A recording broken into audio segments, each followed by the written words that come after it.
It's still frozen. Oh, I don't even see Isla. I just see I see her. Oh, you don't even see her? I see her. She's in here. I'm gonna put her back I into see thing. her tag. Well, not anymore. Yeah, I see her tag. Yeah, we saw her frozen face for a minute. Mhm. Hey y'all, we live. Oh, Say hi we to the are people. live. Oh, dig it, dig Yeah, it. baby, we live. All right. So, without further ado, let's do this thing that we call the news. All Ooh. right. And in three, two, one.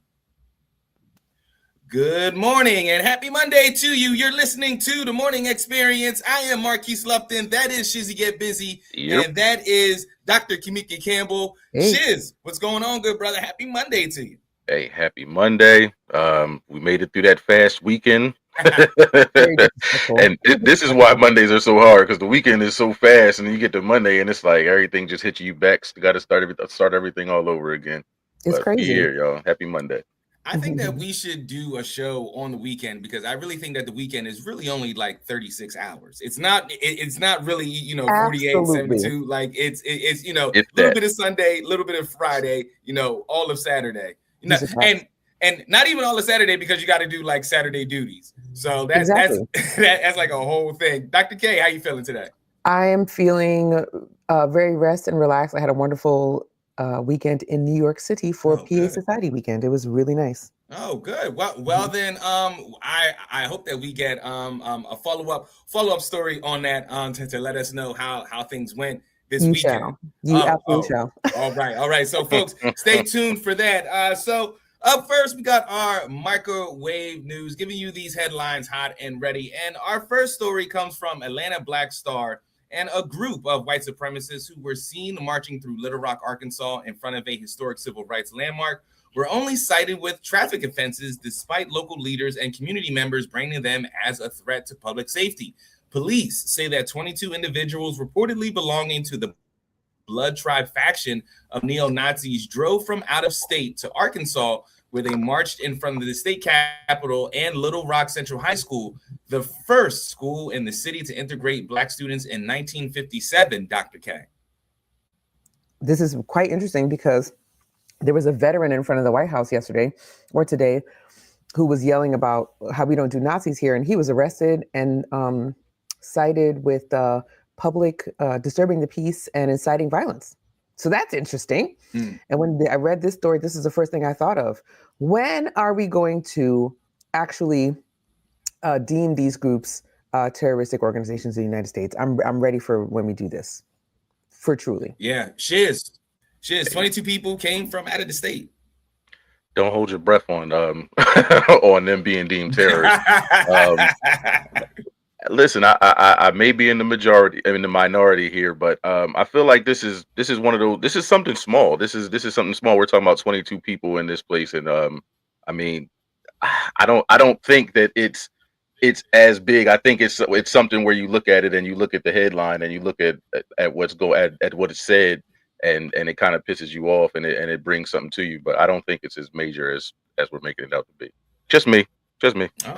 Oh, all right, all right. Our second story comes from thegrill.com. And Michigan House denies millions in funding for Flint water crisis programs, labeling it a waste. The funding was intended to assist Flint students, including psychologists, nurses, social workers, counselors, and others affected by the 2014 crisis, during which thousands of residents were exposed to lead during a cost-saving measure that switched Flint's water sources. We headed to 2026 and we're still talking about funding to fix pipe Mm. to fix infrastructure that we knew was horrible back in 2014. We're still talking about getting funding to do that. This is just the ultimate sacrifice of people. Yeah, Dr. K.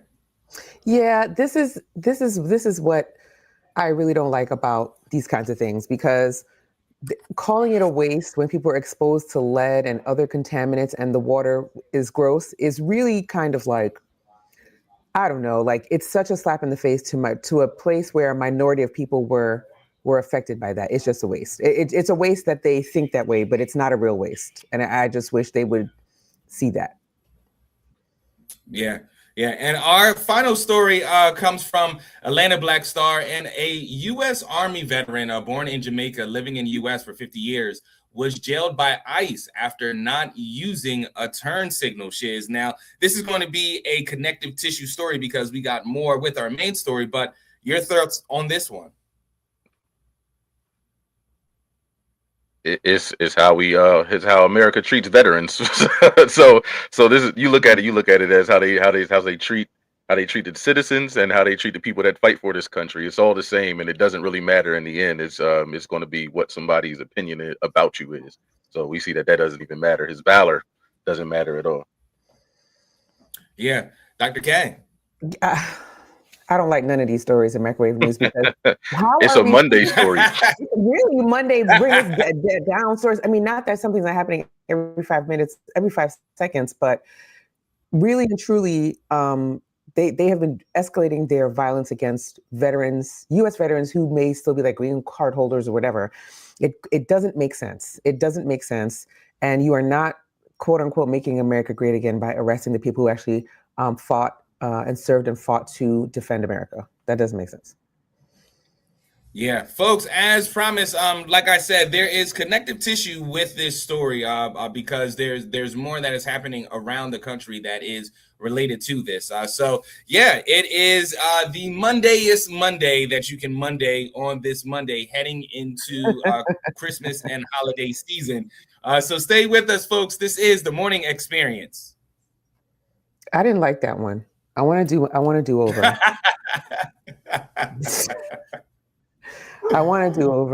over. I'm kidding. We can't do it over, but Monday. It is what it is. Monday stories. And these two coming up are wild. Folks, for those that are watching via Facebook or X or YouTube, chime in and let us know your thoughts on these stories. All right. So and on Instagram too. We're on Instagram too. And on IG. What up, IG? And on LinkedIn. Where else? LinkedIn. Salutations, LinkedIn. Facebook, YouTube, and LinkedIn. Facebook, YouTube. Also LinkedIn, logged us into our OnlyFans and our Pornhub account. Oh, this is perfect. Get some of this wordplay. Oh man. Oh, all right. This is our first 5 coming up in 3, 2, 1. This is the Morning Experience. Thank you for joining us, folks. And like we said, there is some connective tissue with our main story and with our last story about the Army veteran born in Jamaica, living in the U.S. for 50 years, who was jailed by ICE. So the Minneapolis mayor, he says that American citizens are at risk after ICE arrests a Somali man. And the mayor, Jacob Frey, is calling for justice after the wrongful ICE arrest of an American citizen. Now, the thing is with me here, Shiz, with this story is that, like, you're just calling out for justice. And I think that the, negative powers that be see that there's really not anything that they're going to do besides this calling out. And that's it. That's what it usually is. It's a call out. It's a boycott. It's always something small. And it's just like, we're clearly seeing that this has absolutely nothing to do with where you're from. This is all about what you look like, and this is a way to harass people. This is a way to get people out of here. This is a way to piss people off. And with having the trying to put the National Guard in some of these places, in the federal government in some of these places. Then when you start fighting back, now you're getting a charge. You get a federal charge for assaulting a federal officer. It's just little small things where people are getting harassed and people are getting pushed to certain levels, and this is where we're at right now. You're not safe at all. He's absolutely right. Yeah, Dr. K, when you heard this response, non-response, however you want to label it, what was your thoughts here? It's a non-response. The problem is that people really think this is about immigration. And really, and this is my conspiracy theory that I've been talking about it's not a conspiracy theory, but I believe that they are doing this forced ICE stuff in order to eventually get to Black American citizenship. They want to get rid of Black Americans. They want all non-white people out of this country. And this story is actually his story. Is actually he's one of, I think, close to 200 Americans that have been wrongfully. He's one of them that have been either wrongfully detained or stopped or questioned or whatever, and they weren't believed that they were American citizens because of how they looked. So this is getting. My conspiracy theory is they will not stop until they get to foundational Black Americans and they get them out of here. That's what they're going for. This is not just about immigration. So then what it sounds like Dr. K is saying that they want a united white United States. I mean, we have other countries that are taking in people who don't belong there, and then they're just doing this willingly. Like it's not about it. This is bigger than what everybody sees on the surface. This is bigger than, this is not isolated incidents. This is something that's going on everywhere, and it's like, yeah, we're being taken out, from money being taken out of our pockets to childcare being taken away, and it's just like everything, we're being wiped out from the inside out, and it's getting wild out here. Just the more things you see collapse is just what else do you say? Yeah, and then Isla, there's this other story here about the 20-year-old Somali American who was speaking out after wrongfully being detained by ICE. He was tackled and detained by ICE agents in Minneapolis despite his status as a American citizen. So American citizens now have to worry, and it transferred from our Latino Americans, and now it's getting a little bit more browner. Yeah, it's crazy because if you look at the percentile, and I don't know the exact percentile, if I don't want to misquote it or not, but I was looking up the percentages of the demographic community that makes up, ethnic wise anyway, that makes up ICE agents, and I think they said that like 35 to 38% are Latino. Yep. The other majority is Caucasian, and then after that you have Asian, African American, and others. It ain't nothing new, B. It's not nothing new. And the crazy part is, like, I just saw a video of a young lady. She was walking home. I think it was in like San Antonio or someplace warm, definitely on the West Coast. She was walking home, and she was on a sidewalk, and ICE agents stopped in the middle of the road and told her, like, where are you going? And she's a 15-year-old Hispanic female. Where are you going? And she said, leave me alone, and started running, not knowing that her house was around the corner. They ran to the house. They tried to enter the property. The father was like, get off my property. We're Americans. Da-da-da. Like, it is savage out there. And it's just going to get worse. It's going to get worse. Yeah, folks, stay with us. So much more to get to. This is the Morning Experience. We got some haters on YouTube already. Good. Facebook stopped my stream. Oh, it did? Did it stop mine? Mine are also going, thankfully. Usually I have one that stopped. Oh, well then I'm going to Football in Politics is still streaming. Good. You can try to add it back. Yep, that's exactly what I'm doing. All right. So second 5, here we go. And in 3, 2, 1. This is the Morning Experience. Thank you for joining us this morning. We are having this conversation about the victims of ICE getting more browner. And Dr. K proposed a interesting conspiracy theory here, which I don't even want to call it a conspiracy theory. I would rather call it a breadcrumb to truth. That's all. That these victims here are becoming more browner and blacker, and that the initiative here, the overall initiative, is to rid the nation of the blacks. But on the surface, though, Dr. K, you hear so much from the president himself about how the blacks love him. So what's the convoluted message here? Because there's going to be those that are going to push back and say, "Oh no, that's not true." Yeah, they're always going to say that. But how else do you get to that conclusion without saying that? I mean, there are people who have come out on television. I was trying to look up, there was some legislation that was introduced, or some stuff that was introduced, I think the first Trump administration, that was targeting exactly that. And I'll get the right one. But I don't know how else you look at the situation and you don't come to that conclusion. And I was because what is lawful and should be lawful is not being followed. They are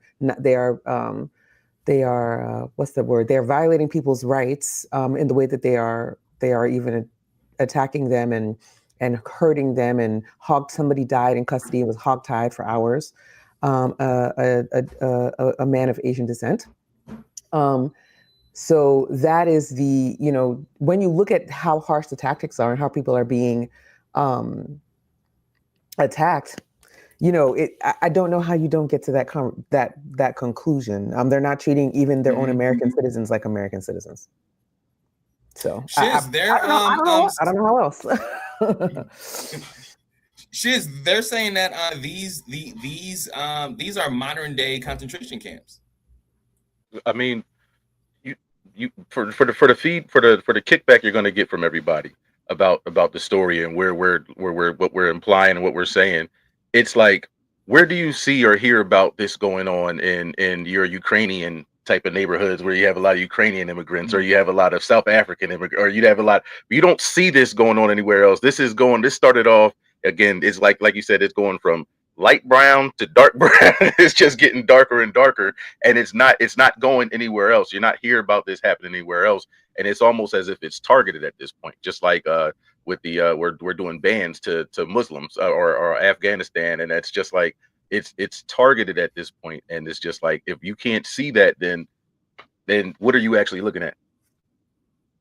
And that's an interesting point that you brought up, Shiz, about the bans, because really that's the thing that really kicked off his whole campaign, and what really made him a front runner when his run to presidency really started to kick things up, when he was talking about, they're coming in as rapists and everything. These people should be feared. We need a travel ban. And that was like kind of the red meat that got people to be like, oh, okay, you know what? This might be my guy here. So I think that he's looking at the inception of, how he came onto the scene and is like, all right, well, this is what worked. So this is what I'm going to keep on doing, even though, he has a long history of being racist. Talking about the president here, Dr. K. Yes, a very long history.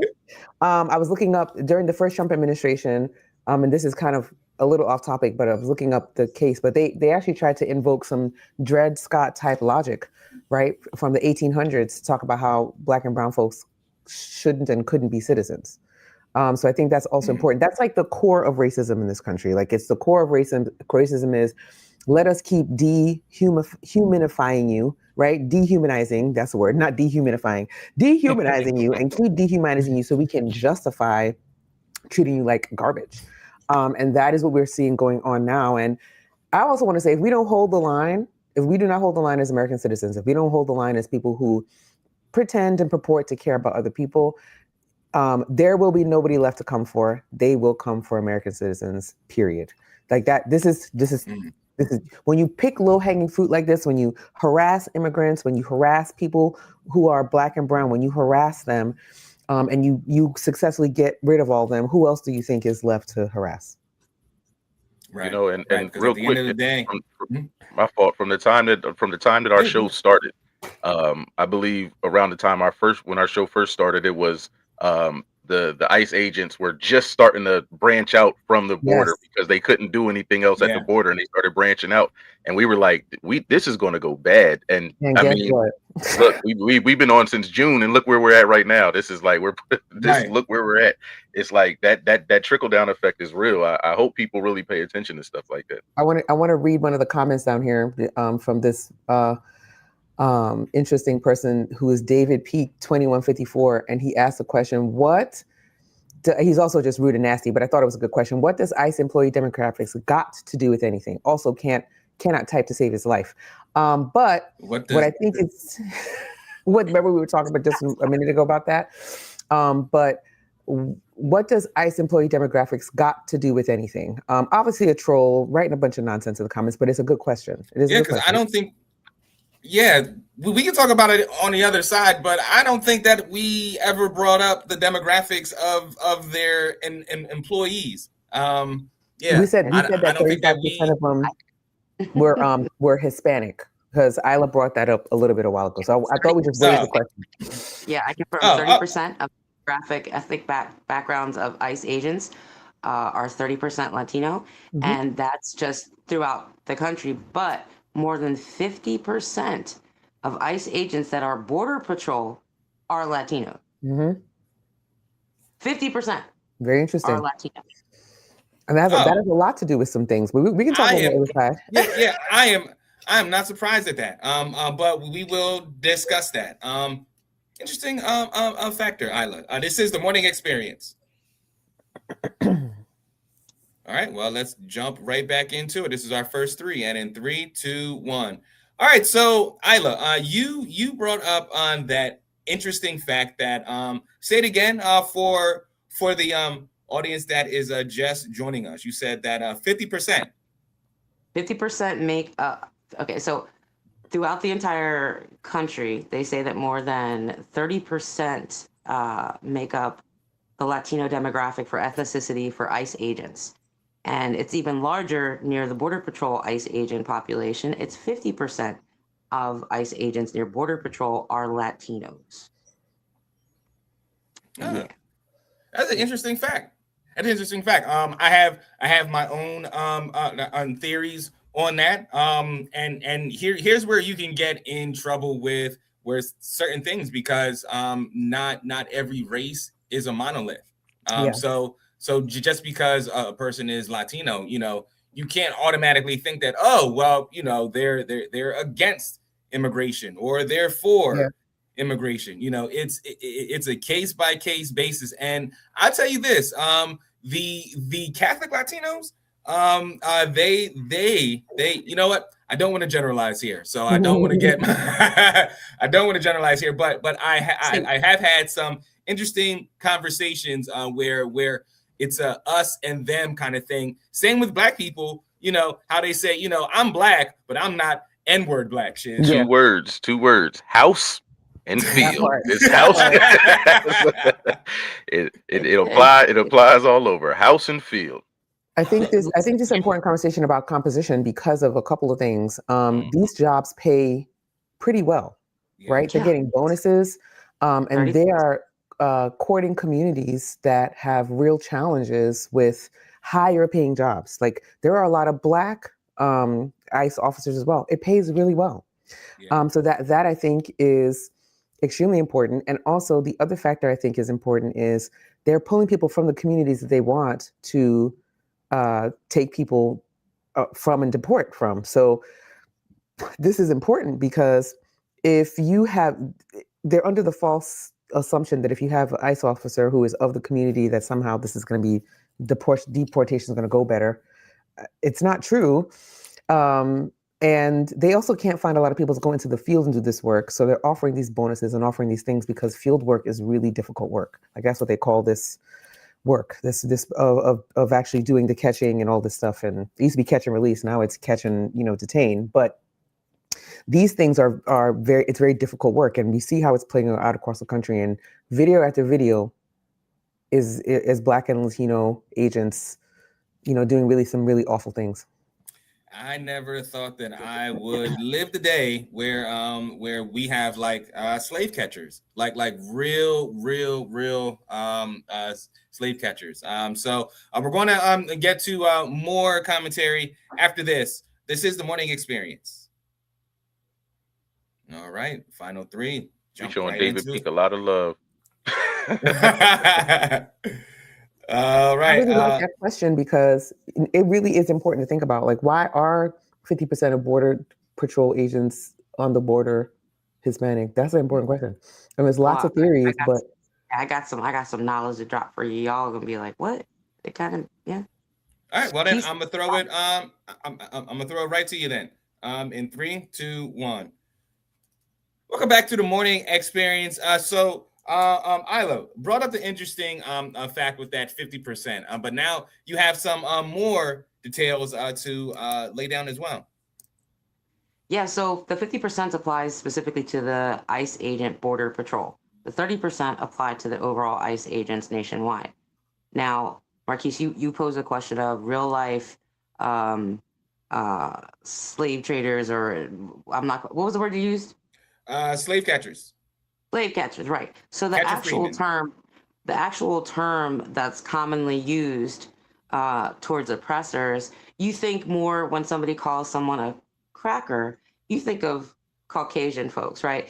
Actually, the term dates back to 1928 through 1935, where anyone who was holding the whip that was designated, whether they were black or white, was designated to crack the whip. They were known as crackers because they were keeping the slaves in line. So it didn't matter if you were black or white, you were called a cracker because your job was to keep slaves in line. So now you move forward and we're talking about ICE agents, right? Why is most of the demographic Latinos? Why is that a huge chunk? More than a quarter of them are Latinos. Well, I went directly to the ice.gov.join. It says they're offering up to $50,000 in bonuses, just signing, passing, making it onto the line, making it onto their ICE agent team. On top of that, that's like student loan forgiveness and repayment options. And that's just to push the agenda for the Defense of Homeland Initiative.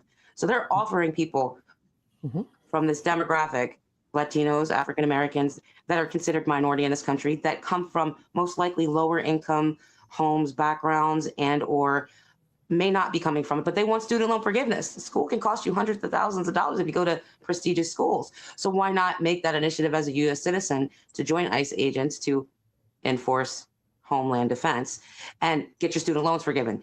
They give you fooding vouchers, clothing vouchers, just like military. So it's another term of a military branch. These incentives can be blinding when it comes to the actual, nitty gritty of it, which is we're paying you to oppress your own community, right? As far as ethnicity. Now, it doesn't mean that, Latinos, just because they're Latino and they're an ICE agent, that they are, clearly they're U.S. citizens, right? So why would they be oppressing their own people? These people, they didn't come over, but we're all here for the same reasons. They come here for the same reasons we were born into. The chance for freedom, liberty, justice for all, right? Where's it at? They're buying it and they're putting a name on it and they're saying that they're defending it. We got the new school crackers, ICE crackers. I don't even know what you want to call it. Yeah, folks, we got more on the other side. So we got Run the World coming up, and then we have an interesting conversation about the holidays. You know how we do on the Morning Experience. We come in with the heavy, and then we leave you with some good laughs. So we got the information. Now we're on to the entertainment. This is the Morning Experience. Thank you for joining us this morning. All right. Here we go on our second four. Second four in 3, 2, 1. Welcome back to the Morning Experience. Shiz, one thing that I'm really thinking about here is that it is the 15th of December, and I have not hold this America, because I'm more than sure there's more than enough of you in the same boat as me. I have not begun my Christmas shopping just yet.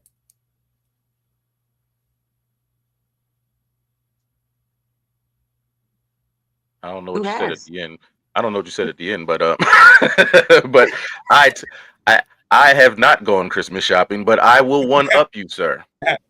We were supposed to get the tree already, and we still didn't even get the tree yet. We usually get a live tree, but that also means that it'll be a little bit discounted. So you know what? If you got some trees out there and you discount it, even if you about to throw some out, it's a little dead at the bottom. Let me know about it. Let me know about it. Not do y'all have trees in the audience? That's nice. Get a tree deal. Dr. K, where you at with? I hate Christmas shopping. I'm just going to tell you that right out the gate. It's terrible.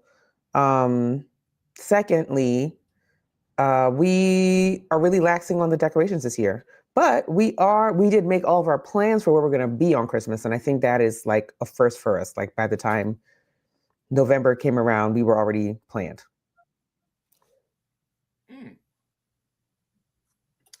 Isla, how about you? I need some cookies. I'm broke. I'm ready for some cookies. I'm broke. I'm doing what I can for these kids. You know what I mean? The kids they want less and less gifts each year, but they be more expensive. I'm like, you want an iPad? What? You want a hoodie? What? Now that I have a 16-year-old, it's like, oh, you want a car? Oh, all right, we're working on it. No, I you know, me and the girls, they made gingerbread houses earlier in the week. And then on Thursday, I made a batch of sugar cookies and chocolate chip cookies. I'll be putting my little Martha Stewart little apron on and all, but it's hard. Now, this is hard times financially for me, with a whole lot of things. But I always make a Christmas miracle. That's one thing about being head of house and raising my two. We make it happen. So they're gonna enjoy this Five Below Christmas. That's one thing that a lot of parents are talking about now. They're like, man, I am just going to try to make it through this Christmas because everything is just that much more expensive. Whether it's food, whether it's clothes, whether it's cooking utensils or just cooking in general. McDonald's now is garnering a $40 to $50 bill here now. Shiz. Am I a bad parent? Like, chat, let me know. Am I a bad parent that the decorations are just like literally right downstairs, but we just like didn't set up nothing? Like, we just gotta bring them up. They just like nothing set up at all. Nothing. No, you are not. No tree. We drive by the tree place all the time, and it's just like we can go there, but just never go. Does that make me a bad parent? No. Oh, not at all. No, Yes, not at all. Yes, it does. No, shame this man. shame this man. Absolutely. No. Please, shame. Oh man. Listen, not right. participating in the Christmas like hubbubaloo, shopping industrial complex madness is never a bad thing. It's never bad. Kids are like, ew, when we going to get this tree, Dad? Tomorrow. Yeah, some other, not today is the word. That's tomorrow, right? Right? I plan on putting up my tree sometime this week. Nice. So it is looking like we are going to have a MLK Day tree this year. Because once it goes up, it is not coming down. And then I have Black History ornaments, so it becomes a Black History tree because it's definitely up in February. Yo! Like, I'm not wasting all that work. That was a lot of work. Right. Yeah, to our listeners who already have their trees up, do you have some pictures of your trees where you're from? I want to see those trees. I think even if none of y'all put your trees up, you can't tell me looking at a Christmas tree and how other people decorate it. You don't be inspired sometimes. Yeah, it makes me feel like worse of a parent than I already do for not setting up my stuff in my house for my kids. Oh man, we were in New York this weekend. Look what these people did. You like watching other kids open gifts? Watch these other trees go up. We were in New York this weekend. If you want to get into the Christmas spirit, you just need to go to do December in New York because it will give you the Christmas spirit. I almost had enough energy to come home and put the tree up, and then I came home and I was tired, and that went out the window. So, well, I'll tell you what I do have the energy for, Dr. K. I have the energy for things that make you say and that is coming up next, where we take these hypothetical questions and bring them into reality. And then following that, we have Run the World with Dr. K, who are highlighting some of the women that are doing some amazing things in this land we call America. So stay with us. This is the Morning Experience. Things to make you say, coming up next. All right. And then let's do it. Do it right now. And in 3, 2, 1. All right, so for things that make you say, again, bringing these hypothetical questions into reality. So which movie does every Black person have in their collection? And we'll begin with you, Isla. Which movie does every Black person have in their collection? We have Friday, we have Boys in the Hood, we have The Color Purple, or Scarface. Which movie does every black person have in their collection? That out Say of them again. those four choices, right? Out of those four choices, Friday, Uh-huh. Boys in the Hood, Mhm. The Color Purple, and Mhm. Scarface. I have I'ma everything say- except Scarface. really. Mhm. I mean, I have all of them, but I at the same time, I'm gonna say if you had to have just one, I'm gonna say Friday, and the other toss up is gonna be The Color Purple. I don't know. Oh, right. absolutely. Nobody All right. included Belly or State Property, but we're gonna stick That's with. I'm gonna say Friday, and the second would be The Color Purple. Yeah, yep, the big Okay, one. Shiz. I have whatever Netflix or Prime has free that month that Facts. they're not going to charge me to rent. So whatever's free that month, I'm Whatever all that for it. They'll all be good watches and be watched several times or during their free period. So whichever one is free, I'm all for it. Facts. I'm gonna double up with Isla here, but also I want to say I lied. We have all of them. I had all of those except Scarface before I met my husband, and I was about to husband ask has that. Scarface, and now we have all of them. I was about to ask that. And for myself, I would say definitely see The Color Purple. Thinking about my mom and her friends and everything. Friday, that's more like our age. Boys in the Hood, that's more like our age. Scarface, again, I don't see my mom and her people having those. So I would say The Color Purple, which is funny because it's a lesbian tale. And like my mom is like, pastor mom and everything, I gotta interrupt here because you are doing this. This is a problem with us black folk.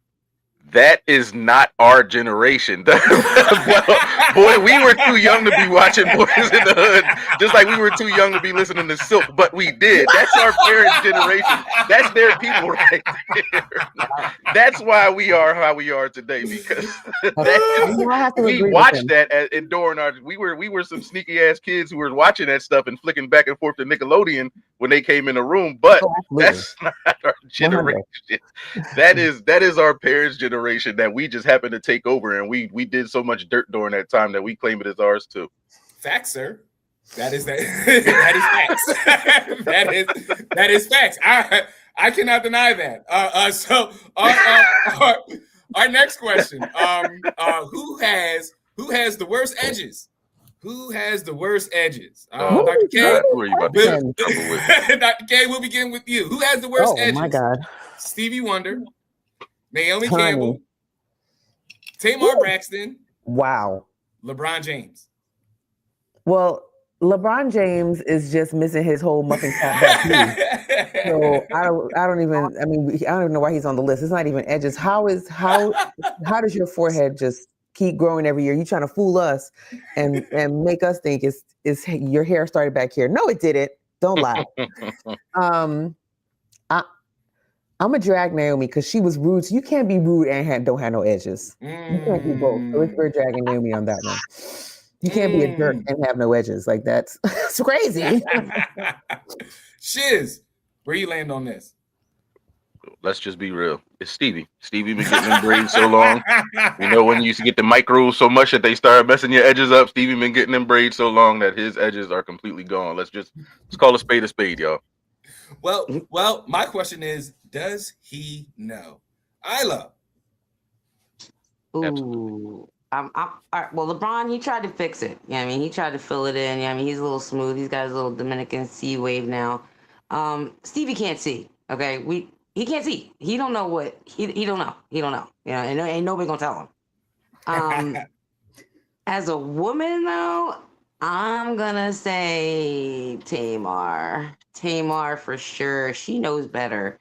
Like, you can't have your sister Tony coming with the baby hair wave queen of all pixie shortcuts, and you come up with some ragamuffin. No, I'm saying Tamar Braxton. Sorry, Tamar, I love you, but it is what it is. You need some slick and slay. Some slick and slay. Oh man, some slick and slay, folks. We have more coming up after this. Some more things that make you say and then after that we have Run the World with Dr. K. This next question, it's a funny one. This is the Morning Experience. All right. Second 5, and in 3, 2, 1. All right. So for things that make you say, my next question here. I'm going to pass it to you, Shiz. So what's something you can find at every Black church? Is it A, a sassy choir director, B, a bougie first lady, C, a group of praise dancers, D, a luxury car in the pastor's parking space?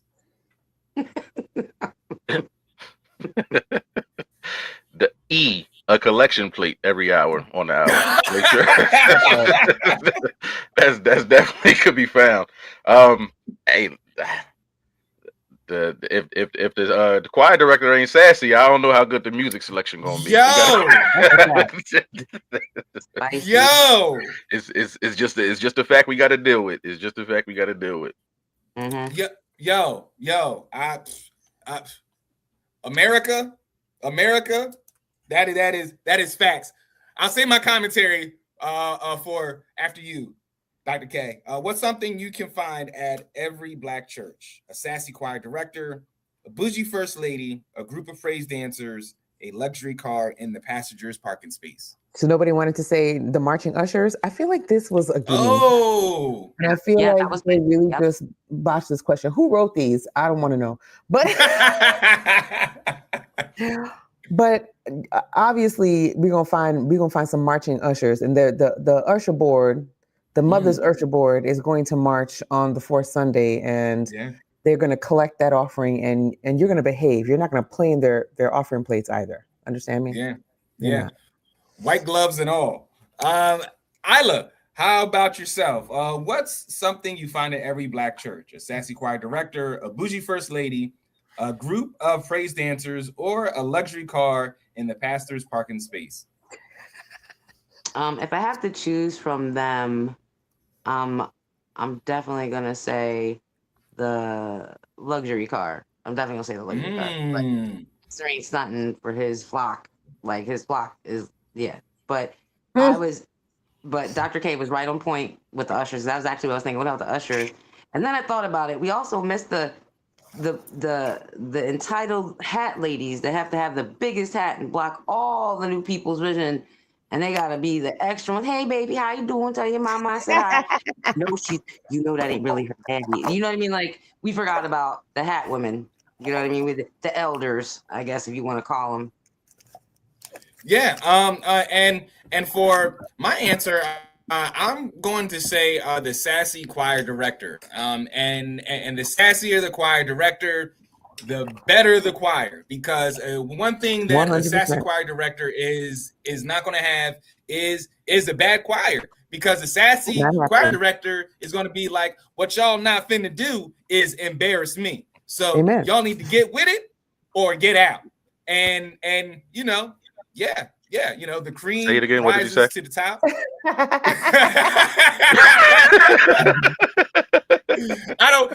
I honestly, you know what? No, I'm not. No, Shiz, America, with friends like these, America, with friends like these. I just wanted to know what the brother said. I just wanted to know what he said and how he said it. That's all. Just wanted to know.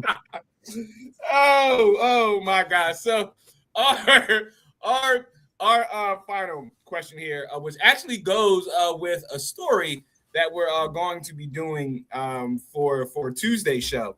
But which celebrity has the biggest teeth here, Shiz? Is it A, K. Michelle, B, Gucci Man, C, Nene Leakes, or D, Steve Harvey? Oh, Steve's chompers. Steve got some chompers on him. I don't know what special he went and got. He got the ones that sit on the counter with the little wind-up toy on the back. Those type of thing. I don't know what Steve Harvey was doing, but Steve won the teeth Olympics. I thought that you were going to say E, Noriega, because Nori got some big teeth now too. Dr. K, how about yourself? Unnecessary. Read them again one more time.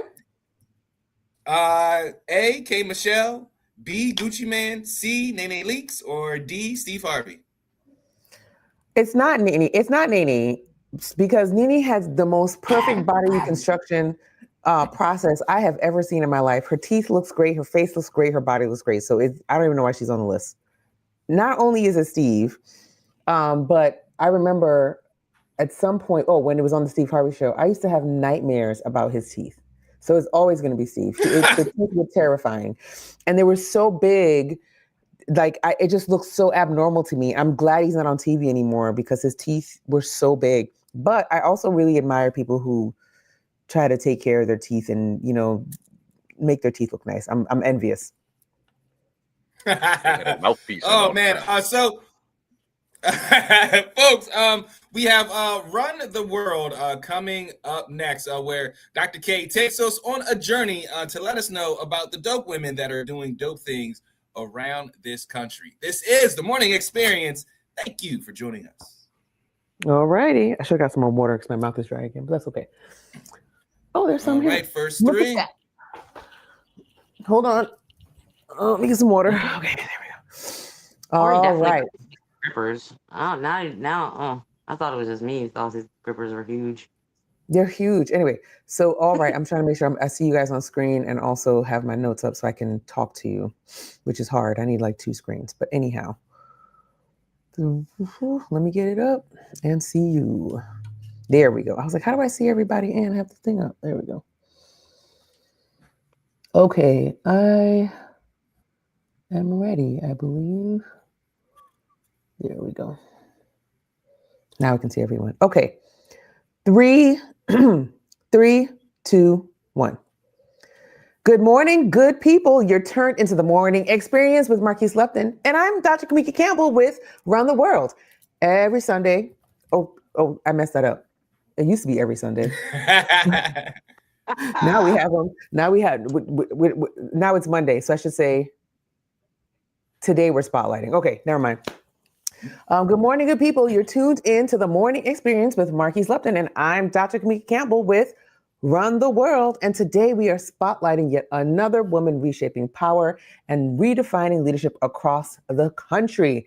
And yes, today we are talking about Boston Mayor Michelle Wu.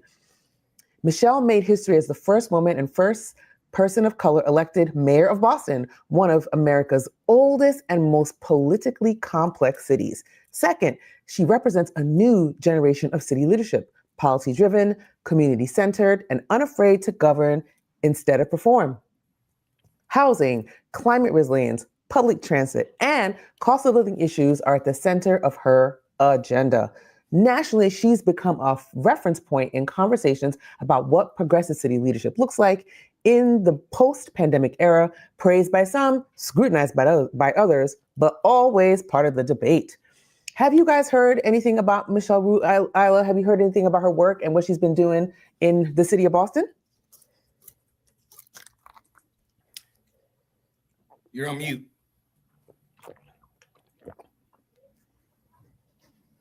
Sorry, no, I have not. I have not gotten a chance to actually dive deeper into it, but I assure you, I will. Yes, I mean, and I don't know if you have Shiz or you have Marquise, but if not, you are in for a treat for today. She is amazing. So because when cities work for the people who live in them, the impact reaches far beyond the city limits. And we really love that she is our Queen of the Week here. Michelle Wu is the kind of leader whose resume tells a story. A daughter of immigrants, a Harvard-trained lawyer, a former city councilor who built her reputation on policy details and accountability. As mayor, she's focused on the fundamentals, how people live, how much they pay, and whether cities actually work for everyday residents. And even though Boston is very, very, very expensive, especially with housing, she's pushed for expandable housing, expanded affordable housing, free public transit pilots, climate protections, and strong tenants' rights, all while governing a city with deep economic divides and a long memory. And a lot of people are pointing to Mamdani in New York City as kind of the pioneer of some of these ideas. But as you can hear, Michelle Wu has been doing this for quite some time as the mayor of Boston City. And what makes Michelle Wu stand out isn't flash, it's follow through. In a political culture obsessed with sound bites, she's chosen systems. In a moment where many leaders avoid controversy, she's chosen responsibility. And whether people agree with every policy or not, one thing is clear. Michelle Wu is governing with intention, and that matters. And we will be right back. We're going to keep talking about Michelle Wu. We're going to be talking about what happens when leadership meets resistance and why Michelle Wu is back in the national spotlight this week. Stay with us. We'll be right back. Boom. That is perfect with 9 seconds to spare. All right. Look at me this week. I was trying. Yeah, that was perfect. Good. Okay, so yeah, second three. When you want to start, on you. Thank you so much. Okay, 3, 2, 1. Welcome back to Run the World. And I'm Dr. Kamiki Campbell here on the Morning Experience with Marquise Lupting. And we're just getting into why Boston Mayor Michelle Wu has been in the national news this week. The U.S. Department of Housing and Urban Development has opened a federal civil rights investigation into Boston's affordable housing policies. The investigation focuses on whether some of the city's housing programs designed to address historic racial disparities violated the Fair Housing Act by prioritizing Black and Latino families, potentially disadvantaging white applicants. Let's be clear on the facts. This is not a lawsuit, it's a federal inquiry. And Mayor Wu's administration has responded by saying the investigation is politically motivated and that the city will defend its approach to expanding fair and affordable housing. Can you believe that, guys? Can you believe that the federal government is suing, or excuse me, is not suing, but has a federal inquiry into the cities of Boston's housing practices for affordable housing? Yes, absolutely. Yes. Absolutely. 100% I can believe it. Absolutely can't believe it. We absolutely can. Which lets me know that she is doing something right, because the only time they want to start interfering is when it's like, ho, what's going on? That's exactly right. That's exactly right. So here's where leadership shows itself. Boston's housing crisis didn't appear overnight. It's a result of decades of policy, decisions, redlining, and unequal access to opportunity. Michelle Wu's administration has argued that addressing affordability without addressing racial inequity is simply maintaining the status quo. And I think she's right. And now that approach is being challenged at the federal level. What's notable isn't just the investigation, it's how she's responding. No retreat, no apology for trying to fix what's broken. She's standing on the principle that cities have a responsibility to correct historic harm, even when doing so invites backlash. For women of color in power, this moment is familiar. Govern boldly and face amplified scrutiny. Govern cautiously and be told you're not doing enough. Michelle Wu is choosing the boldness. And whether the investigation leads to policy changes or not, this moment has already placed her at the center of a national debate about equity, law, and the future of housing in America. Because when leaders challenge iniquity head on, the pushback is often loud, but the conversation shifts. So, to Mayor Michelle Wu, governing in real time, under real pressure, we see you. Until next time, keep your crown high and your purpose louder. This has been Who Run the World with Dr. Kamika Campbell. Boom. There it is. All right. Final minute, and then that'll be it for Monday's show. And then we can move on to Tuesday's show. And in 3, 2, 1. Want to thank you for joining us on the Morning Experience on this Monday. As promised, we started off this Monday heavy, but ended with the uplifting shiz. I'm happy because we were headed down a bad path at first on a Monday. Man. It was like we just gonna kick us while we down. But happy Monday, y'all. Hope y'all enjoy it. See y'all tomorrow morning. Yes, indeed. Dr. K. I feel a little better. I feel like we went on a little bit of a roller coaster ride and it was all down and real fast for a moment. And, we back up. Yeah, we are up. And what is up is those statistics that you supplied us with today, Isla. Thank you very much. What you got planned for the rest of the day? Wu-Tang Gang. It's your second term. Go ahead, Wu. Yep. Yeah, folks. Again, want to thank you for joining us on the Morning Experience. Tell a friend that this is the best thing that you can have in your cup. We will see you on Tuesday.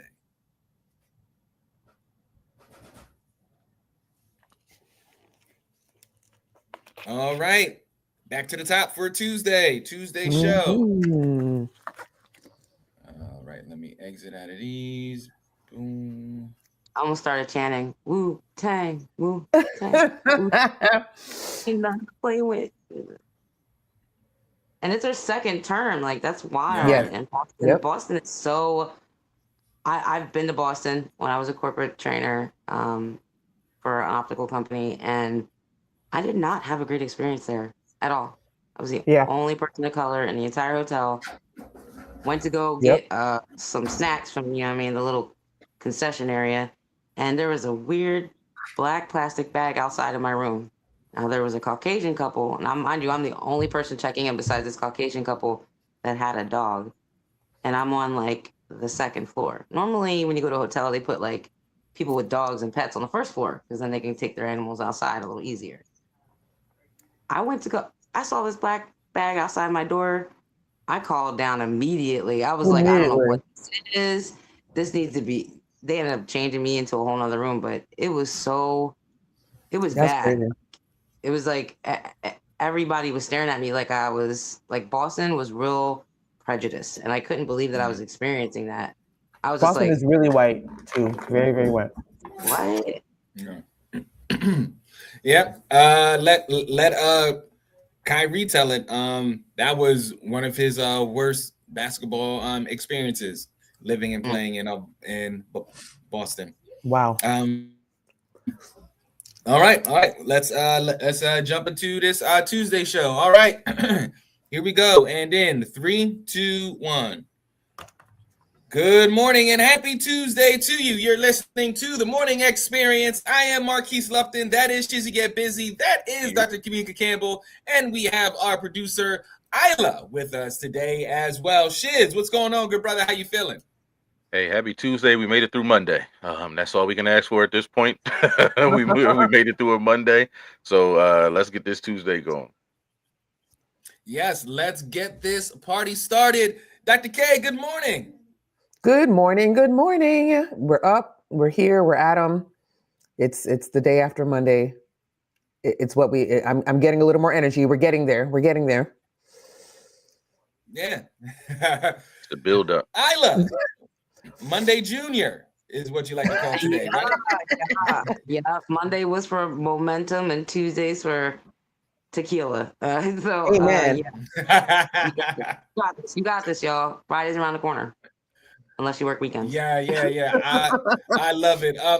Folks, we are giving you what you need and giving you what you wanted and giving you what you did not know existed. It is time for microwave news, giving you these headlines hot and ready. And our first story comes from the Grio and U.S. National Park gift shops ordered to purge merchandise promoting DEI. The Trump administration is expanding its crackdown on diversity, equity, and inclusion by ordering national parks to remove certain items from gift shops, Isla. What? That's not new. That's not like what.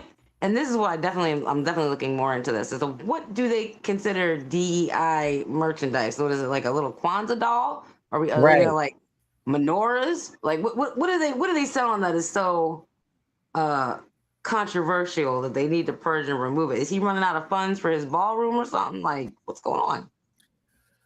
I think where's the sale going to be? Where's the sale going to be? That question. That's where I just let. Are they going to send it like the Super Bowl jersey of the losing team? Or are they going to send it to a third world country or something like that? What's going to happen with the DEI merchandise? What's going to happen? Get our hands on that.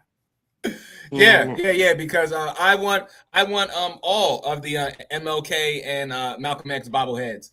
Our next story comes from NewJersey.com, and suspended New Jersey cops have collected $2.6 million, and they have continued collecting their six-figure salaries and yearly raises ever since July of 2020, even after the Attorney General's office says that they were unfit to wear a badge. The township so far has forked over, like I said, $2.6 million in salary and counting, Dr. K. Do they have to give the money back if they found that they did bad things? Like, do they just get to keep all of it? I'm so confused. This is very weird to me. That's an important question. Shiz. This is why we don't want to hear that somebody got put on administrative leave or Exactly. suspended with pay or anything like that. Because listen, this is stretched out over 5 years, and they're accruing raises and everything. This is like what is happening right now. This is why we don't trust the system, and this is not just black people. This is everybody. This is why we don't trust the system, because of dumb stuff like this that you see. Yeah, Fact. and then our final story, as promised, what we talked about yesterday. Atlanta's top veneer specialist is not a licensed dentist. The charges go back for procedures starting in 2021 and as recently as 2024, and he was even sent a cease and desist letter by the state dental board at the beginning of 2024. To tell him to stop doing these veneers, but he continued performing the veneer procedures even without the licensure, Isla. Listen, they've been black marketing and doing dental and butt shots and fake basement braces for how many decades? This is not like, I don't know what to tell you. Lock him up or let him get his bread. Like, do something about it. Like, I don't know. It's a shame. It's just a shame. It's a shame. Dr. K, how about you? And he was messing people's teeth up. Like, throw away the key, put him under the jail, put cement over the top of it, and just leave him in there. We already don't like the dentist, and this is like the story that the dentist stories and nightmares are made of. So it's fake dentist. It's like the other fake doctor, there's always something going on like this in Atlanta, ain't it? But the other fake doctor dude, you're sitting there practicing dentistry or medicine, messing in people's mouths. First of all, do your research. Don't let just anybody be in your mouth. In your mouth, inside, mess with your teeth. It just sounds like a nightmare. Shiz. I think Steve Harvey should become a part of a civil suit that says that this guy did his teeth too, because then he has an excuse for the way his teeth look. I think Steve should be included in this civil suit to say, hey, he did my teeth too. So hashtag my teeth too. My teeth too. Oh man, folks. As you can already tell, we are off to a good start here on this Tuesday. It's Topic Tuesday, and today's topic is, if a person doesn't want kids, should they date someone with kids? This is something that scholars have pondered ever since the beginning of stephood. So stay with us. This is the Morning Experience on a Tuesday. Happy Tuesday to you. Thanks for joining us.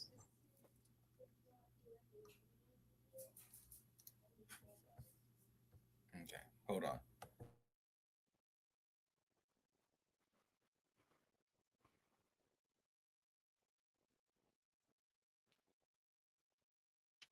somebody about to get their ass beat. Somebody getting in trouble. No, nobody's in trouble. You're like, y'all see me? I'm over here recording the news. I record the same time every week. He had his hand going. I was like, oh, somebody.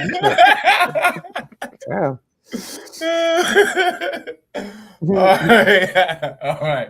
All right. Topic Tuesday. Still. Here we go. And in 3, 2, 1. This is the Morning Experience, and thank you for joining us on this Tuesday. So for our topic, for Topic Tuesday, if a person doesn't want kids, should they date someone with kids? And I said that this is something that scholars have been thinking about for a while and have pondered on. And I saw this in a Reddit group, and there was one side that said, well, the kids have nothing to do with the person that you're actually dating. It's fine because they don't have the kids. But then there's other people that are like, the kids are a package deal here. So you can't date someone without dating the kids. So Shiz, let's start with you. Where do you land on this conversation? You should definitely be able to date someone with kids if you don't want kids. One, you didn't say marry, you didn't say like start a serious relationship. We dating. You're not taking the kids out on a date with us in the first place. As you getting to know that person, you might mess around with that person and get introduced to their kids and wind up liking the kids. You still don't want kids personally, but they have some or whatever. but I don't think you should limit yourself to say, all right, well, this person has kids, so I wouldn't talk to them, because now you just super limited. Everybody got kids nowadays. It's just so it's just like you limit yourself when and those people that don't have kids probably don't want your ass. Dr. K, again, reading this Reddit, in this Reddit world, where do you land on this conversation? I actually love this topic because people are literally always get into big, huge fights about kids, no kids, in all of the friend circles I've been in that are still dating, and they come to you for advice and all this stuff. And I'm just like, all right, if you knew he didn't want kids, why are you dating him because you have a child? That's what I always ask. Or if she didn't want kids, why did you pursue her if you knew you have one on the way and she doesn't want any? I don't get it. I don't get why you would do that to yourself, because ultimately, if you're saying you wanted kids, dating somebody, I had a friend group, this is long years ago now. He said he didn't want kids and she thought she could change him, and he did not want kids, and he still didn't want kids when he proposed to her, and he thought they were on the same page, and they were not. And so when it was time, to be like, she wanted a baby, he was like, I absolutely said I did not want any kids, and they got a divorce. And then she married somebody and she had twins. She married somebody who didn't want kids. So to save yourself that drama, just stick to it as a point. If you don't date I don't date people who don't want major things like a child, or I do. I personally don't want kids, and I don't want I don't want somebody who also wants, what I mean? Don't do it to yourself. Why put yourself in the mix like that? Yeah. What if you established? I'm sorry, I don't mean to cut. What if you established already? Like, yo, I don't want any kids, and then it's like down the line where we cool and everything, and we get closer, but it's like, I told you from jump, I don't want no kids. You can't. Does that make me the bad person at that point? You know I didn't want kids the whole time. Just because our relationship changed, that doesn't change how I feel about wanting kids. That doesn't change. You knew that from jump. I'm just trying to start some stuff. That's why they shouldn't have got into it. I mean, we agree. I just told that story. You're not starting nothing because I just told the story and you just repeated it. That's all you did, Shiz. I literally told that story. We all looked at her like she was dumb. Anyway, we were like, this man told you 11 years ago he did not want any children. Why would you continue to date him knowing that you want children one day? That doesn't make sense. Because I love him so much. He's literally telling you he does not want kids, and now you're going to be mad at him because he told you that 11 years ago. No. I'm honestly going to say, I think that is definitely one of the characteristic flaws that we have as women. I say specifically, I'm not saying all women, I'm just saying as a general comment, because there are some men that also do the same thing, where our partner or our person, whoever we're in a situationship with, whoever we're dating, whoever we call boyfriend or girlfriend, whoever is our fiancés, we put them in this situation where there's something like that like, oh, I never want to, like, that's like somebody saying, I never want to leave the state of Pennsylvania, and the other person's like, well, I always wanted to travel. And then you say, well, I'm not going to travel.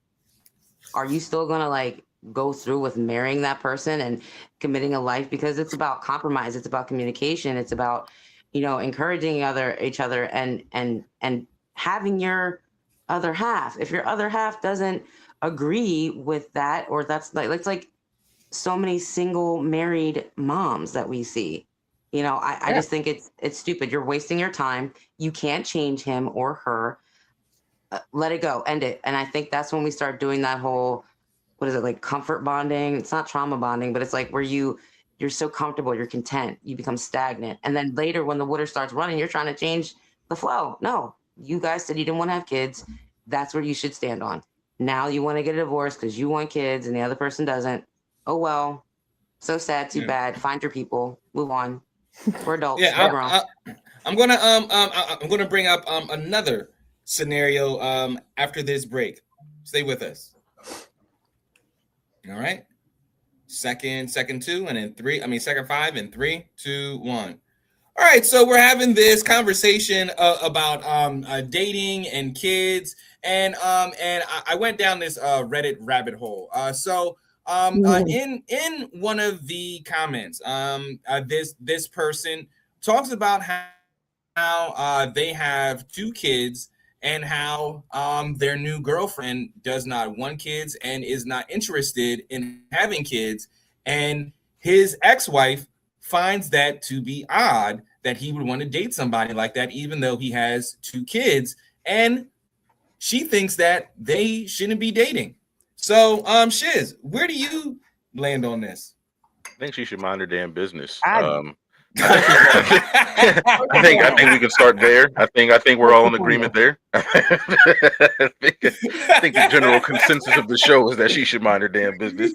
But it's also like, you gotta understand that person is saying they don't want kids, and that person is accepting that. But that person is probably like, man, listen, I didn't all the way want the kid I got, so so I damn sure don't want no more kids after this. I didn't really want the one that's here, so I'm making do with making it do. So that's what it is. I think it's very admirable that he is getting to live his true self. He divorced the crazy person who's still in his business for some reason, because they have kids together. But I do think it's probably also an indictment on her, and that's probably why she's upset.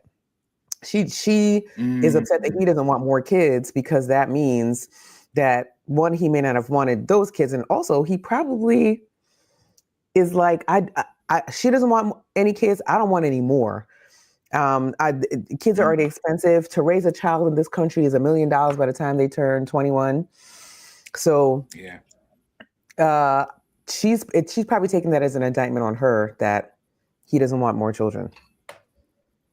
And let the world. We have some time to let the world in on a secret. I'm sorry, I don't want to. Yeah, go on. Yeah. Listen. Should be The man that got with you that didn't want any kids, and he said, "I don't want kids," and you already have kids. He was trying to hit. That's why he got with you. He knew that you were out there and you were going to give some up, and he was trying to hit. Let's just keep it real with each other. We're going to be grown. We're going to understand that is a fact of reality. He was like, "Yo, she out there effing." So listen, I'm going to go for it. That's what it is. And if he's like, "I don't want no more kids," yeah, like exactly, he's trying to hit for sure. Yeah, right, exactly.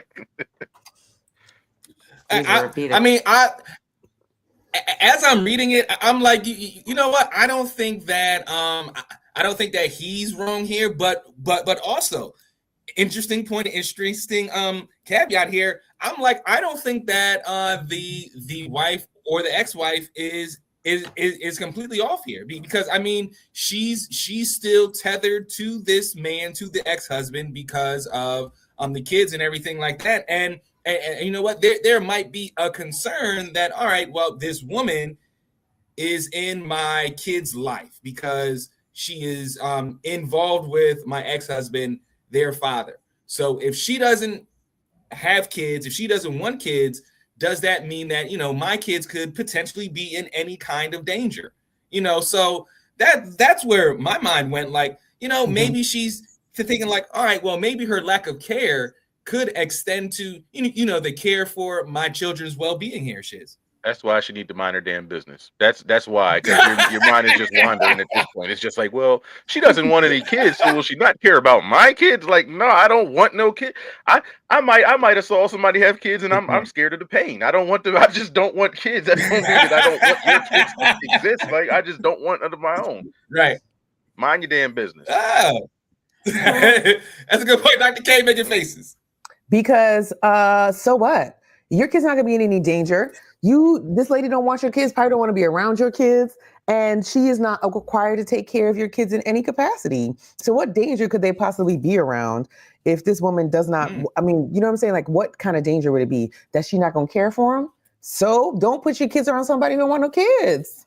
She don't want them. She don't gotta go to their house. She don't want them. She probably don't want them there. That's fine. She want him back. That's what that is. That's a good point. Isla. Man. I see the ex-wife's perspective. You know, so many times you'll have men and women, they're dating you, they get engaged, they know you have kids from previous relationships, and then the sad news is you hear the soon to be stepmom ends up hurting the child. So I think out of anger or resentment, or they actually resent the child because they can't have child with have children with that partner. And I think that's really what it is. I think that gripping fear of, is this the last 11 years that we've been together? Now you wanted kids. Is there like, what have they been doing secretly out of animosity because they resent me? And resentment can go so far. Resentment turns to a passion of hate and anger. And I think she was right for voicing her opinion on it. But at the same time too, like, it's really up to those who was married. Like, okay, you don't, I mean, what it's agreement. And I hate to say it, it's agreement under God, but also marriage is an agreement to each other legally. So now this other person is breaking the contract because we came to a terms of agreeing that we aren't going to have children, and you're reneging on what we made in our vows, what we agreed on. I'm listen, I'm all for it. Like, people change, and there's nothing wrong with that. But there's no worse place to be than in your home or in your heart or in your head without peace. And she or he, whoever wants to have the kids, is never going to have peace because they're never going to fulfill that void that they want when it comes to having children. Find another partner. Let it go. Yeah, folks, we got more after this. This is the Morning Experience. All right, first three, and then 3, 2, 1. All right, so our conversation here, we're talking about if a person doesn't want kids, should they date someone with kids? And I asked ChatGPT, Dr. K's favorite non-person. Truly. And here's what ChatGPT had to say. Short answer, sometimes, but only if they're being very honest with themselves and the other person. And then it says long answer with real life nuance, not Hallmark vibes.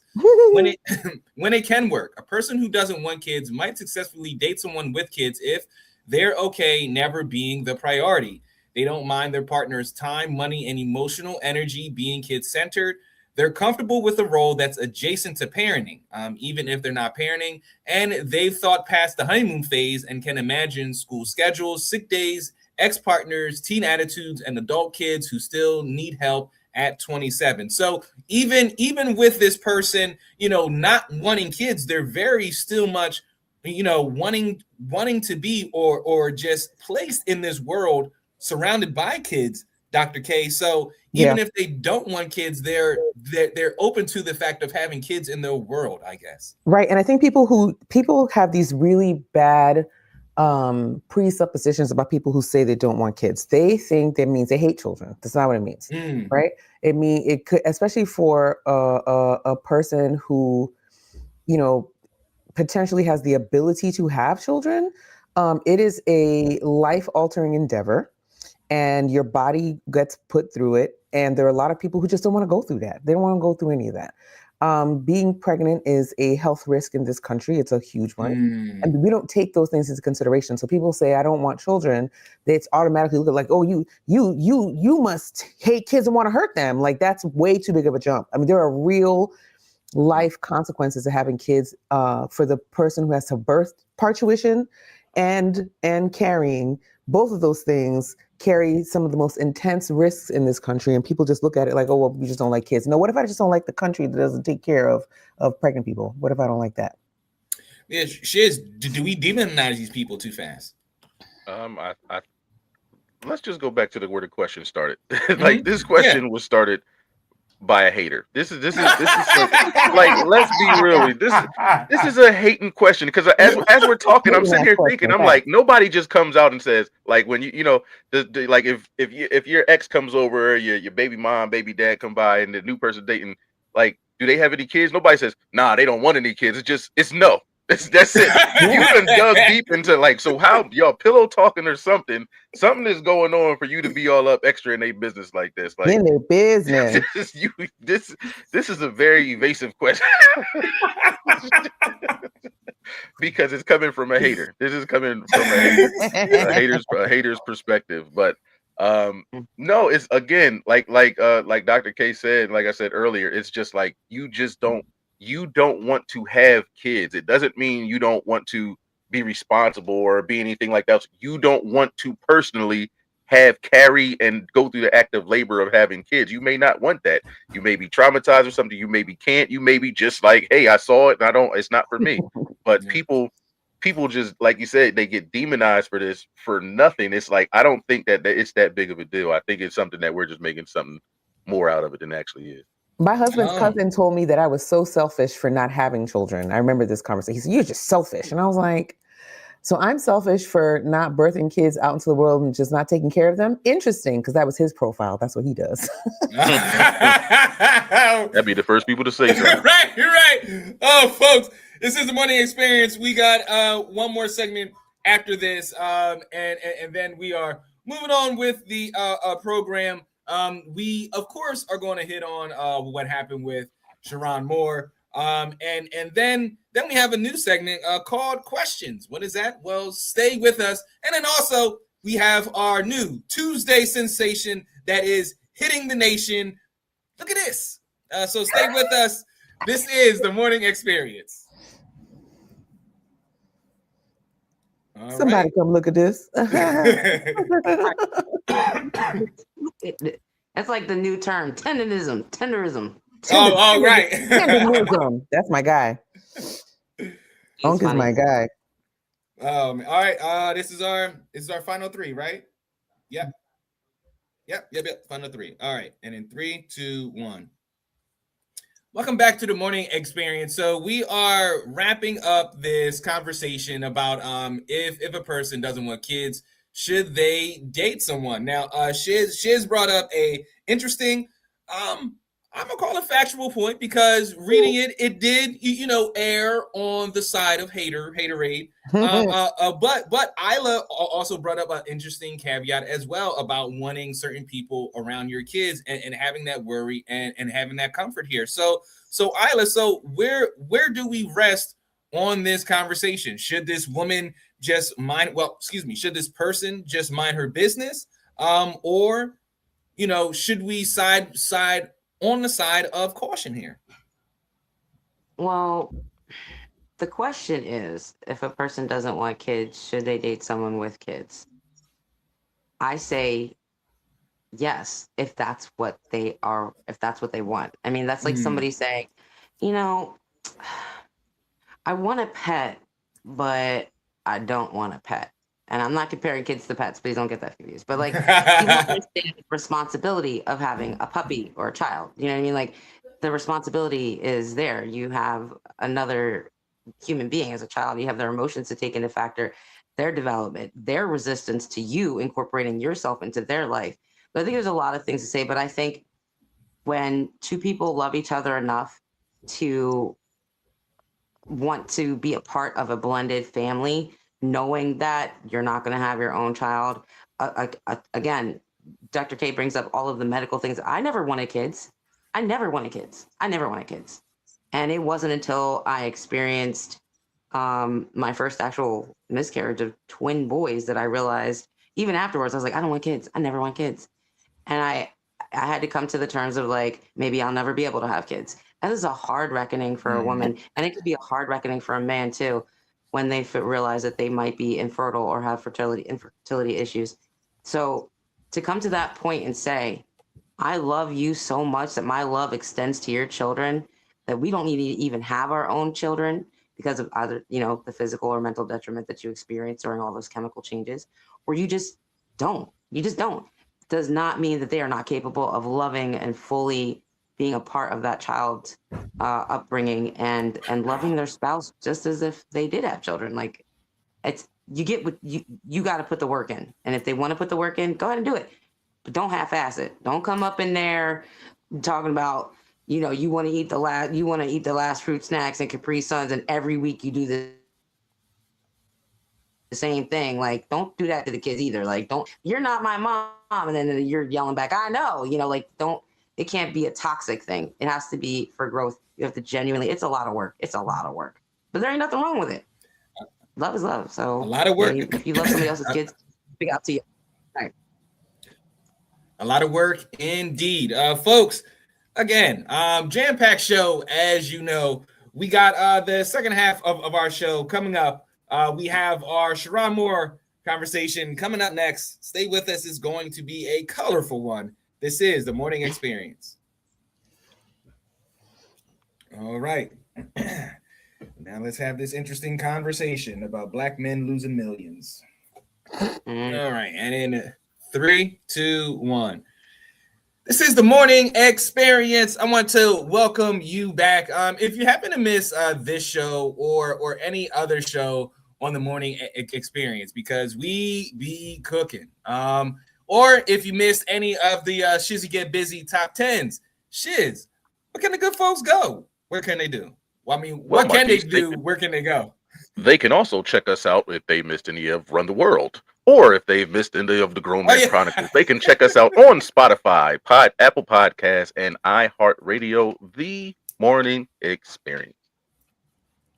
And you can join the conversation as well on Instagram at the Morning without the G Experience, spelled the regular way, the Morning Experience, and join us and be a part of the conversation as we continue these conversations beyond the show and on Instagram. So as we all know, this Sharon Moore whole fiasco, I'm just going to call it that, and it brought the question, Mel Tucker. It also brought the question, Shannon Sharpe, and we have seen in 2025, Shiz, we have seen black men lose tens of millions of dollars over stuff and actions that they could actually control. What do you think is going on here? I think it's a problem that's been going on forever, but now it's just being exposed a lot more, and we're just starting to see this happen a lot more. But now people are losing, like you said, these are millions of dollars. I think he has $12.2 million left on the table that they don't have to pay him for. Shannon missed out on all his money, and then he got half of that, and then he had to get half of that to the girl. It's just like people out here are a lick, and they're not understanding that. And they are getting hit over the head by making dumb mistakes that people have been making forever. Yeah, Dr. K, I can't help but think that it's the proximity of whiteness for these men. You know, they have the money, they have the power, and they have the proximity to whiteness. So, you know, they then think that they are a part of this, you know, Teflon Don Club, pun intended. Literally. The problem here is how we think about these things. So one, we're looking at the historical context, right? This ain't new. This has been going on with black men and non-black women in the spotlight in history for a long time. That's number one. Number two is we also do this thing where we say what they did was like, oh, not that big of a deal. And it was only because it was a white woman, or it was only because it was a non-black woman that this happened to them. Like they got so exposed, which a friend of mine brought up a good point about this. It does two things. One, it shrouds their responsibility for what they actually did, because now there's a race component that is brought in. And number two, it seems like we're saying it's okay if it's happening to non-white women because it's still happening. These things are not happening. But it seems like we're like, okay, well, if it was a black woman, you know, we wouldn't have known. We're not saying it wouldn't have happened. We're saying we wouldn't have known about it, and that's not better. That's an interesting point here. Isla, where did you land on these stories? Because again, we are talking about tens of millions of dollars here that was lost. I don't know. I think that there's consequences. I mean, you play stupid games, you win stupid prizes. I don't really I don't know. I just think it's I don't know why to a lot of black men that I want to hear from black men in the community. Do they consider, you know, women outside of their ethnic culture exotic or something, like to the point like I don't understand it. Why would you throw everything away? Like, I don't know, it's just sounds stupid. See, I don't necessarily think that it's the cheating part. I mean, that's always been there. with these people that you named, with the Sharon Moore, with the Shannon Sharps. It's the crash out at the end. It's the crash outs that they have after they get caught or after they get put in a situation where it just really turns like, yo, what the hell are you doing? You shine the light on this situation. Right, right, and he didn't crash out, but it's still a similar situation here. You can even add Ime Udoka to this as well, and how he fumbled both bags, the Boston Celtics and Nia Long. How do you do? Nia Long is a crash out by itself. So you know what? Yeah,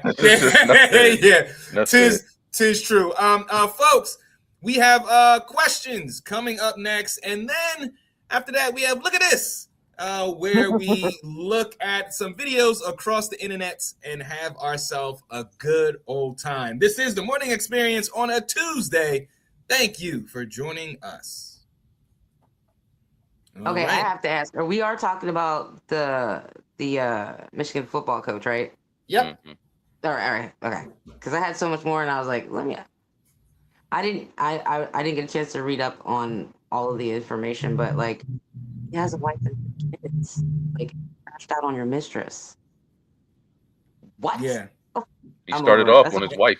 He started off with his wife, said he was going to kill her. Yeah. And left out and went to the mistress' house. Wanted to crash out on her too. Because she probably told him, I don't care. Why don't you go over there with that bitch? And he was like, you know what?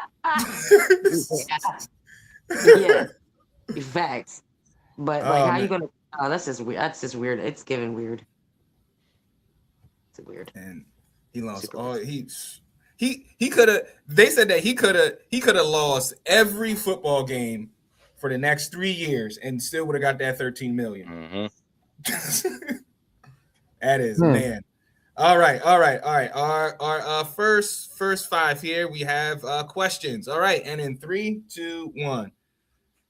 This is the Morning Experience, and as promised, we have our questions. Our new segment that we do on Tuesdays, as we continue to build our dating disaster story segment, so that we can bring that to you each and every Tuesday. Where we have these disaster stories. So far, Isla talked about hers, Shiz talked about his, Jared talked about his, which was hilarious with the grown 15-year-old in the bed. That was crazy. Listen, you gotta get that a little bit more. You gotta get that some more context before we just brush off that. Get that some more context before you do my man wrong like that. You're right. America. What it was that he was at a home date with a lady that had a 15-year-old son, and the 15-year-old son took it upon himself to not smell too good, and to go in the bedroom where him and the mom were having a date, and he went in between them, smelly socks, was eating their snacks, and just ruined the whole situation. So that's what I mean by a grown 15-year-old, because he said that he was like 6'3". So is there a 15-year-old boy that smells good? Is there one? No. Do they exist? No. Okay. No. I don't know. Not at all. It's just all BO and attitude at that age. Yes, and ego. And if they're from Maryland, a dash of Old Bay, because they put Old Bay on everything. Yo. They put. It snowed over the weekend, and they put Old Bay. That's crazy. Old Bay. Yeah. The crab boy BO is insane. Right. So our first question here, for questions. Again, this is the thing that is going to be replacing the dating stories until we get that up and running again. So Shiz. Sounds like this guy is scared to tell us about his date story. No. Sounds like this guy. He's like, so since we don't got nobody else, we just gonna start a new set, bro. We're waiting to hear yours, brother. Make sure you write in on Instagram, put in the comments on this and in the Spotify that we want to hear his story. Oh man, yeah. I got man. I got some terrible stories. I really do. So our question here, I'm gonna give this to you, Shiz. If you could have any job in the world, what would it be? Oh, it's no options. It's just go ahead and answer it. Yeah. Hmm. That is a good question. I Yeah. would really want to get back into sports broadcasting. Mm. That's what Ooh. that was a passion. I used to do that, and that was another college thing where do call the games and stuff on radio Yeah. and everything like that. But that was something I liked, and that's a inspired by Stuart Scott type of dream. So Ah. shout out, and rest in peace to Stuart Scott. Have you watched the 30 for 30 yet? I did. I still gotta watch it. Dr. K, how about you? If you could have any job in the world, what would it be? I would run a presidential campaign. I want to be like a Jen O'Malley Day. Ooh. I want to be a Julie Chavez. I want to be the highest campaign manager in the land you could be, which is the campaign manager of a presidential campaign for the whole country. That's what I want. Dig it. Isla, how about yourself? I'd want to be a couple things. I honestly, I want to say I would want to be a singer, songwriter, producer, entertainer. I would want to go on tour, write music for other people, write my own creative things. I would, as long as it was lucrative and wealthy, and I can explore my passions and talents. As long as I'm doing a career like that, specifically like singing and producing and entertaining, yeah, whatever's gonna get me to the bag, and I have a passion for, and I have an opportunity to give back to my community. That's really pretty much it. They said ChatGPT got a job for you. They sitting there, they producing and Oh, making stars out of AI now.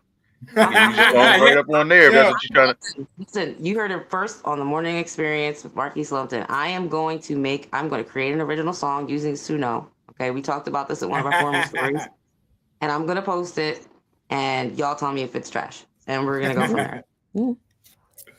there. For myself, I would like to have Charlemagne the God's job. Have the top radio show in the land.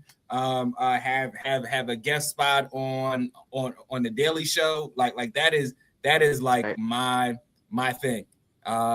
Would definitely love to do that. So Daily Show, if you're listening, put me in, coach.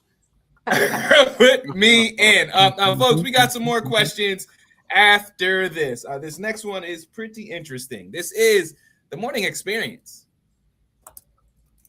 All right. Second 5 in 3, 2, and 1. So again, we're doing questions. This is our new segment.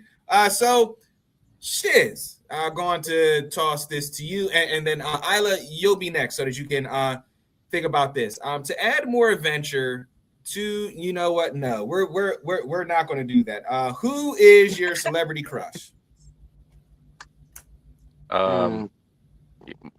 In my household, my wife is a superstar, and she's a celebrity in my house. And babe, if you were listening, you are an absolute superstar, and you are my celebrity crush. Don't try to throw me under. What the hell kind of loaded question is that? Like, why would you do something like that? That is disrespectful. Like, don't ask me no questions like that where I'm gonna have a black eye the next time I see y'all. We're not doing this. Don't get me in trouble. Don't call. You were like the lady in the segment where she's trying to sit there and ask these questions about what we got going on in our household. Don't disrupt our household and what we got going on. The sucking up in advance, it was very admirable. Like how you immediately went into, and babe, I had loved you. If you had ever heard this on the radio, it was very good. That was top tier sucking up in advance. Top tier. Blink twice if you're in danger. Oh man, but a lot of blinking was happening. He said, "Let me double, triple blink." All right. So besides your wife, man, but no, that wasn't the that wasn't a real question. That wasn't a real question. I just wanted to set him up. So won't do that. Shiz, was it right for Spotify to remove R. Kelly's music from their platform in response to allegations of sexual assault? I mean, if Elvis still got music up there, and then and everybody else still has music up there, again, I still personally I listen to R. Kelly music. I'm not condoning what he did. I'm not saying he's right. I wasn't there for that. I was there for the music that was played that shaped my childhood. So I still listen to the music, but Yeah, they let a lot of other things slide. So put that man's music back up there. He got a lot of fees that money ain't going to go to him anyway. That's going right to legal fees. So put that man's music back up there. Dr. K, how about yourself? Was it right for Spotify to remove R. Kelly's music from their platform in response to allegations of sexual assault? Is he still in prison? Yes. Yep. Okay, yes. Then yes, the answer is yes. Isla, was it right for Spotify? Oh, so I'm gonna play devil's advocate here. Why haven't they removed Tory Lanez or Chris Brown's music from their assault charges? Why? I mean, are we picking just sexual assault charges, or are we going across the board for everybody? Because if that's the case, like you think about it, I don't. Uh-oh. I don't either. Me neither. All right, I will say this, though. I will say this to fill in her for a second. I think the answer to her question is yes. Delete them all. Take them all off of Spotify. And let's see how many artists we have left and if they'll start behaving. If people can lose their jobs for this, we could take your music off Spotify. That's fine. If you are a rapist and it is and committing essay and doing these things, why what is the separate the music from the man stuff? Why are we doing that? Mm-hmm. You know what? I used to be one of those people that was like, yeah, I separate the music from the man, but when I started working with more artists, especially back home, I started to see that the music is the man. The music is the man. Now, I will say this: I still listen to R. Kelly. R. Kelly separated. Thank you. You on my team, brother. You thought you left, but you're still here. You're still right here. Thank you. I mean, still here. Look. It has a nostalgic feel to it. It is a part of the soundtrack of my childhood. Soundtrack of growing up, and there are memories tied to those songs. So it's more so the memories than the artist. But I mean, if I'm guilty, then you know what? Bang, I'm guilty, and I apologize for it. But at the same time, no, I feel as though that no, don't remove his music, because if there's other bad actors on there as well, if there's other folks who's done just the same, don't differentiate, because this guy has a documentary out and the other ones don't. Because again, if Elvis's music is on there, sometimes you can't deny good. I mean, put a Chris Benoit match on right now. I bet you everybody stop and start watching it. Like, man, he's technical. He's a pretty good wrestler. Like, you did that other stuff, but that's a good old match right there, bro. Oh my God! Oh, folks. We'll be right back with more. This is the Morning Experience. Oh, Chris Benoit. Oh shit. I don't know who that is. Man. I'm sorry. I don't watch this. I don't watch the sports match balls. Oh, yo, he's the wrestler that killed himself. And his family. Yeah. Wow. Yeah, I don't know anything about him. Was that was the first 5, right? Yeah. I think that was a second. I think you started. I know you said second 5 at one point. I don't know how far along we are. But. Yeah. That was the second 5, because the first 5 we started off with the question about your wife. Yep. All right. I think so. Why didn't I X that off?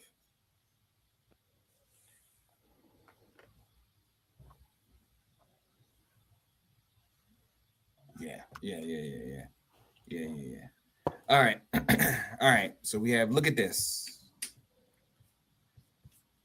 All right. So we're going to start off with something that is short and fun. and then we'll get into the longer stuff. All right, let me share my screen here.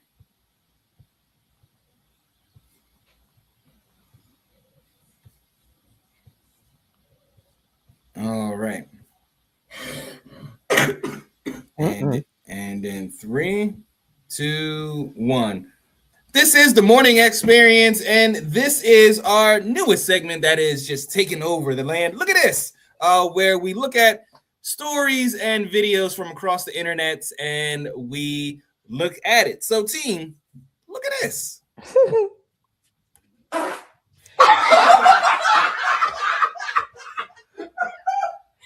Now, that's just a little short video, but for our listening audience, that sound, yes, you heard that sound. That sound was a person breaking wind, and they were getting stretched out by their instructor at the gym. So, team, look at this.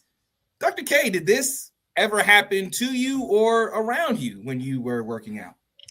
Yeah, well, first of all, I'm very happy for her that it was not a short. Very good job. She did an excellent job on that one. That means her colon is clean. Very good job. Something like this happened. Oh, this story is disgusting. Even worse, I had to go to the emergency room because I had an impaction and I had to have someone assist me very forcefully with getting all of that out of there. It was very nasty. Shiz.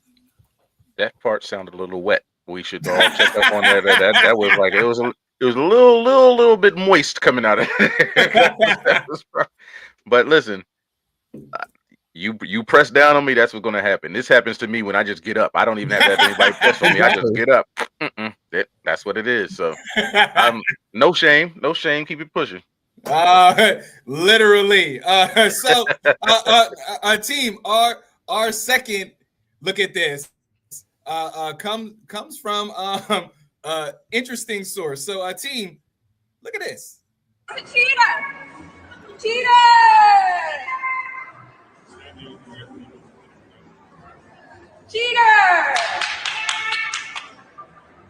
Look at the cheater. Turn around for your fans.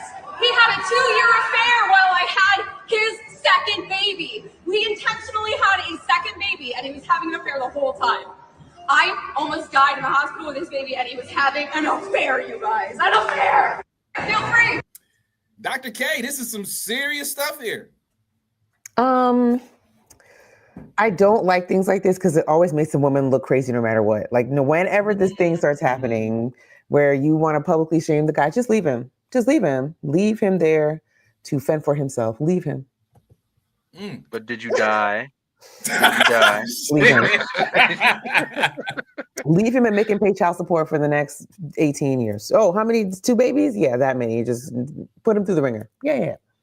This is the issue, is that this is like going through somebody's phone. You going through the phone, you're doing all this public shaming for what? If you're going to leave, you're already going to leave. If you're going to stick around, now you look like a fool because you done went around everybody and shame this person and talk about how horrible a person they was, and there you are right back there. What does this prove for you?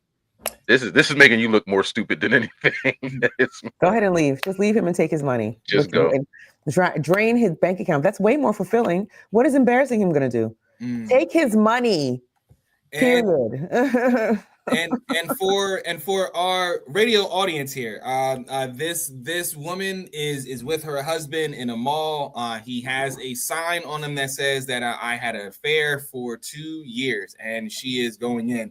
We have 2 more videos coming up. If she is acting like that, then I see why for 2 years he was trying to get the hell up out of there. It's like, you got to deal with that. But I digress. It wasn't a one-night stand either. It was 2 years. Girl, go ahead and leave him. Go ahead and leave him. He told the other John he was going to leave. He said, "I'm gonna leave." That was coming up. Oh yeah, like each other. Yeah, this is the Morning Experience. All right, final 3. Here we go, and in 3, 2, 1.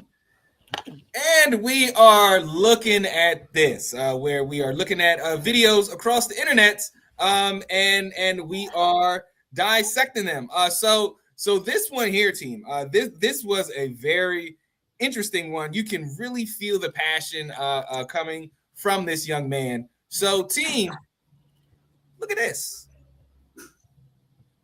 Don't touch me, man. Don't touch me, man. Nah, I didn't want to do shit. Let me talk. Let me talk. Listen, these coaches, look at me. These are the worst teams ever.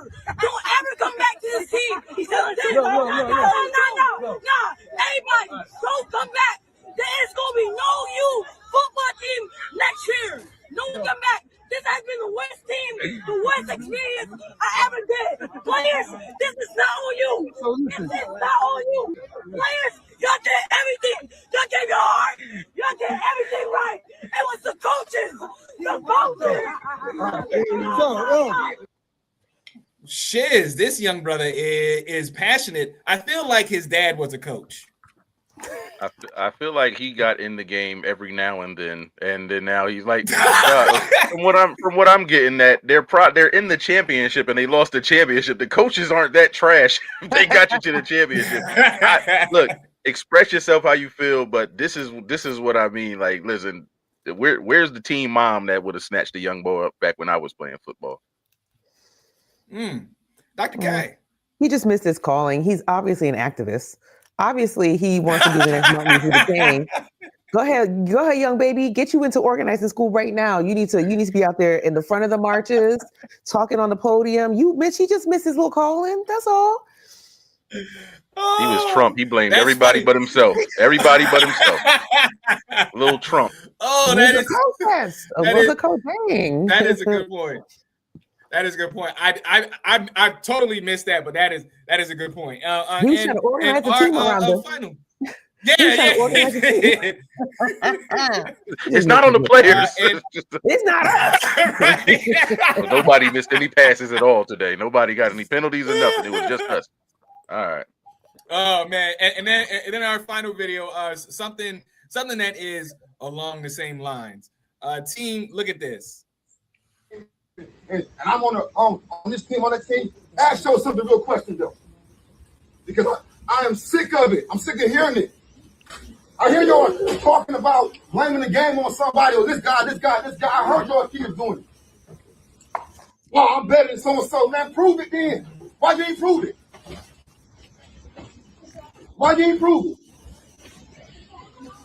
Blaming somebody, you can't blame nobody for nothing but your own actions. This is real talk, man. This needs to be said because we go around to these banquets and everybody think everything all good. Kumbaya, but it ain't all good because everybody, it's a bunch of haters all over the team, all over everywhere. It's the fact. It's what's going on right now. You mad about him? You better than him? You think so? But man, you ain't proved it though. You didn't prove it. A coach trying to win a game. Dr. K, teammates hating on teammates here. Look at this.